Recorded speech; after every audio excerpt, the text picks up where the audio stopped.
नड्डा से सवाल है, पार्टी से नहीं, क्योंकि कमल तो आज भी प्यारा है पर उसका माली नहीं। नमस्कार, मैं सुनैना कश्यप और आप देख रही हैं KH लाइव हिमाचल। नाराजगी नड्डा से है और निष्ठा पार्टी से।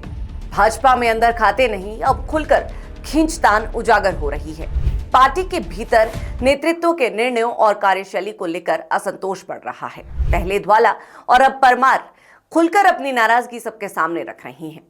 जग जाहिर है कि भाजपा में नाराज नेताओं की फहरिस्त और भी लंबी है, लेकिन कोई अंदर ही अंदर नाराजगी का घूंट पी रहा है तो कोई खुलकर अपना दर्द बयां कर रहा है। धीरे धीरे ही सही, मगर ज्वाला की ज्वाला का असर अब दिख तो रहा है। हाशिए पर बैठे लोग अपने वजूद को बचाने की जंग लड़ रही हैं। टिकट न सही, मगर मान सम्मान तो दीजिए। पुराने चेहरे खफा है, नए को थामा है।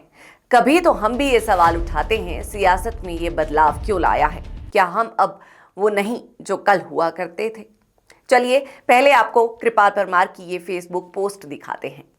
लिखा है, पहले निपटाए गडकरी, फिर यार कार मुकाए, योगी जैसे तैसे बचे, फिर संघ पे बाण चलाए। समझने वाले समझ गए कि कृपाल परमार ने अपनी तरकश से ये तीर किसके लिए छोड़े हैं, और जो ना समझे हों उन्हें समझाने के लिए साल 2021 के उपचुनाव की बात याद करनी होगी। तब हिमाचल में 1 लोकसभा सीट और 3 विधानसभा सीट पर उपचुनाव हुए थे और फतेहपुर विधानसभा क्षेत्र उन क्षेत्रों में से एक था, और इसी फतेहपुर विधानसभा सीट से कृपाल परमार भी आते हैं। जिस कृपाल परमार को तब मुख्यमंत्री रहते जयराम ठाकुर 4 सीटों पर हुए उपचुनाव में टिकट न मिलने पर अपने साथ हेलीकॉप्टर में ले गए थे, उसी कृपाल परमार को 2022 के आम विधानसभा चुनाव में भी टिकट नहीं मिला था। 2022 के विधानसभा चुनावों में टिकट वितरण को लेकर काफी नेताओं में असंतोष बढ़ा था। परमार भी उन नेताओं की लिस्ट में शामिल थे। कई नेताओं ने टिकट न मिलने पर निर्दलीय उम्मीदवार के रूप में चुनाव लड़ा। देखिए, इसमें कोई संशय नहीं है कि 2022 में गलत टिकट आवंटन ही भाजपा की हार का बड़ा कारण रहा था। कई नेताओं के हलके बदले गए थे, वो भी बिना किसी कारण के। नतीजन भाजपा को 20 से ज्यादा सीटों पर बगावत का सामना करना पड़ा था। खैर, फतेहपुर में भी कुछ ऐसा ही हुआ था। तत्कालीन वन मंत्री और कांगड़ा के नूर कहे जाने वाले नूरपुर विधानसभा सीट से भाजपा ने राकेश पठानिया की टिकट बदलकर उन्हें फतेहपुर सीट से चुनाव लड़वाया। भाजपा ये जानती थी कि फतेहपुर में पहले ही भाजपा कई खेमों में बटी हुई है और संभवतः गुटबाजी पर लगाम लगाने के लिए ही भाजपा ने एक एक्सपेरिमेंट किया हो, मगर ये एक्सपेरिमेंट पूरी तरह से फेल साबित हुआ।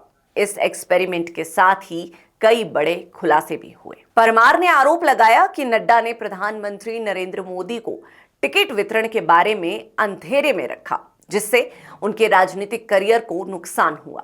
कृपाल परमार को कथित रूप से पीएम नरेंद्र ने फोन करके चुनाव से नाम वापस लेने को कहा था। कथित रूप से इसका एक वीडियो भी सोशल मीडिया पर वायरल हुआ था। मोदी जी, मैं एक बात कहूं,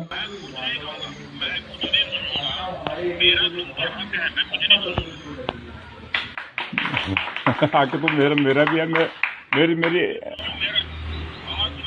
तुम पर हक है, नहीं चलेगा ये। मेरा तुम पहले नहीं कर सकता। मैं तो आप सुना, मुझे तो धक्का लगा। मोदी जी, मैंने नड्डा जी ने मेरे को इतना जलील किया 15 साल। सुन लीजिए जी, अगर तुम्हारे जीवन में मोदी का कोई रोल है, बहुत रोल है।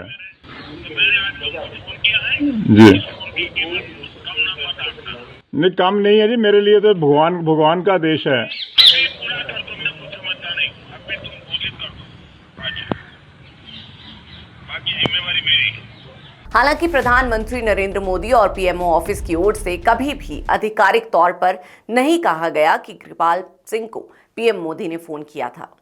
बाद में परमार ने कहा था कि प्रधानमंत्री मोदी मेरे साथी, और उनकी प्रधानमंत्री के साथ बात का एक ऑडियो भी वायरल किया गया था, जिसे एडिट करके बनाया गया था, जिसमें परमार मोदी के मनाने के बावजूद चुनाव लड़ने से नहीं माने और फतेहपुर सीट से चुनाव लड़ा। इसके बाद से ही परमार बीजेपी से निष्कासित हैं। कृपाल परमार का रिश्ता प्रधानमंत्री नरेंद्र मोदी से भी 2.5 दशक पुराना है और वो उस समय से पीएम मोदी से परिचित है जब वो प्रधानमंत्री भी नहीं बने थे और हिमाचल प्रदेश के प्रभारी के रूप में राज्य का दौरा किया करते थे। परमार कई दफा नड्डा से नाराजगी की बात जाहिर कर चुके हैं।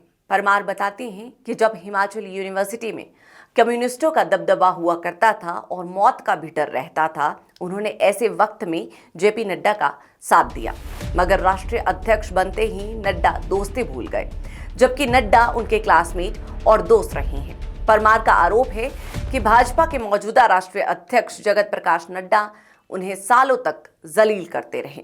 खैर, ये सभी आरोप है, मगर असल में कहानी क्या है ये कोई नहीं जानता। कहने के लिए तो सब अपना अपना दर्द बयां कर रहे हैं, मगर भाजपा में अंदर खाते क्या क्या चल रहा है इसकी खबर किसी को नहीं है। गुटबाजी भी है और नाराजगी भी। नाराज नेताओं को मनाने की कोशिश कम है और उन पर कार्रवाई करने की ज्यादा, और मनाना शायद भारतीय जनता पार्टी के असूलों में भी नहीं है। अनुशासन में रहना ही यहाँ की रीत है, मगर इस रीत से कहीं विपरीत परिस्थितियां न बन जाए, इस बारे में भाजपा को सोचने की जरूरत है। बहरहाल, आज की इस चर्चा में इतना ही। इस पर आप सभी की क्या राय है ये कमेंट कर जरूर बताएं।